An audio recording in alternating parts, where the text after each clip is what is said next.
Now, the charity Doctors Without Borders has announced it is suspending its work in the north of Burkina Faso, in the city of Djibo. In the past 2 years, jihadist groups have closed in on the city, which is not far from the borders with Niger and Mali.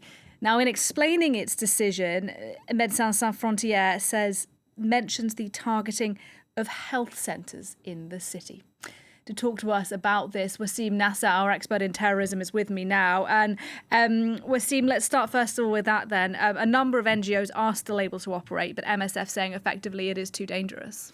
They are saying this, and they are saying this knowing that Djibo is under siege since years now, and they don't target especially jihadi groups as responsible of this harassment they are living, but they also accuse local authorities. Here we see, for example, jihadis of Al Qaeda playing with the medical material because they thought that was something to pilot the drones. You see, so the situation is very critical, but we have a big difference between how Al Qaeda and Jnim treats NGOs and how the Islamic State treats NGOs.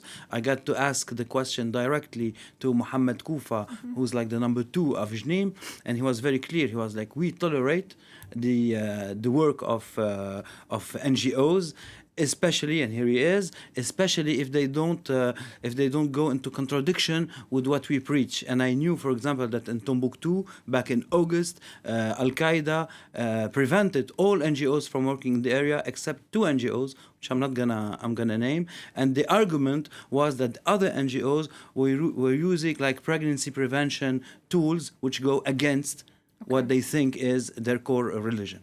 Okay, well, you mentioned this key individual who you were able to speak to, Mohammed Kufa. And look, he is Fulani. He's from the Fulani community. And there are people in that community who are accused effectively of colluding with the jihadis, aren't they? Well, actually, it's a huge community. We are talking about 40 million people. And we know that Al Qaeda decided to put Mohammed Kufa as number 2 of Jnim because he was Fulani. Okay. He's a Fulani preacher, so he had an outreach regarding this population. But the Fulanis are also being attacked and harassed by local government and the militias. And we know that among the Fulani communities, you have castes. So the lower castes, to make it quick, are seeing a kind of revenge by joining jihadis, but the upper classes are still loyal to the government. So it's not only religious, it's also playing on the social structure. So I asked him too that what you are preaching is destroying the social structure in the Fulani community. And he goes, no, we are preaching Islam. And then he said that, for example, and which I worked on, and I wrote a report for CTC West Point at the time, that actually the human rights abuses of Wagner and the Malian junta and the center of Mali, where he is present, made many Fulanis join the jihadis. And he said that human rights abuses that were done by Wagner and by the Malians exceed by a lot human rights abuses that were made by the French since when they were there. So the factor of human rights abuses leading to more recruitments of Al Qaeda is a fact today, and he admitted it too.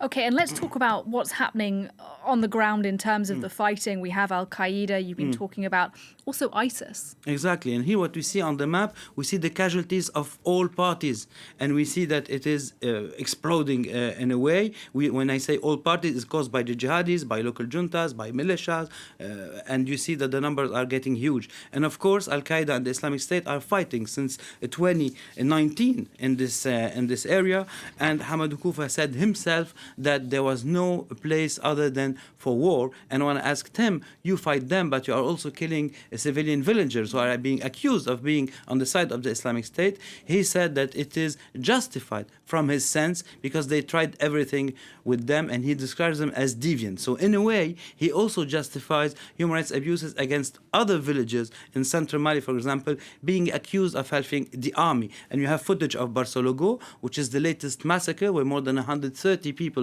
were killed by Al Qaeda, and a report by Human Rights Watch is going to be issued on the 29th where it documents this. And regarding local officials of Jnim in Burkina Faso, they say that those villagers were helping the army, so they're considered as militiamen, knowing that they were not armed and knowing that they were forced by the military to dig those trenches, actually. And just a final question for you then. We know that some small truces, ceasefires have been negotiated in the area. But what about the bigger picture? Is there any effort to get a ceasefire agreed between the warring parties, the juntas, and the governments in these countries in the Gulf of Guinea? Well, when I asked about ceasefires with the Islamic State, so the regime and the Islamic State, Kufa said that it is justified for local reasons. But when we talk about the bigger picture, as you are saying, he said, and which is quite surprising, that even the negotiations under Bazoum in Niger weren't that efficient. Okay. Because we thought they were, and because they had also results on the ground. But he doesn't see it this way.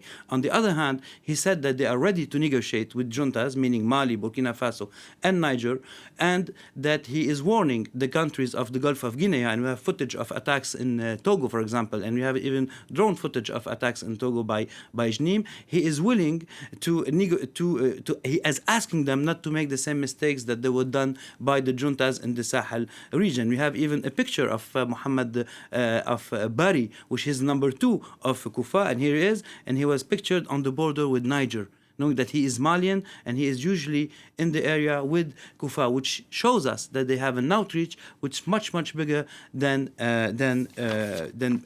before. Okay, interesting stuff. Thank you very much indeed for your reporting, your work on that complex conflict. Wassim Nasr, our terrorism expert, for us there.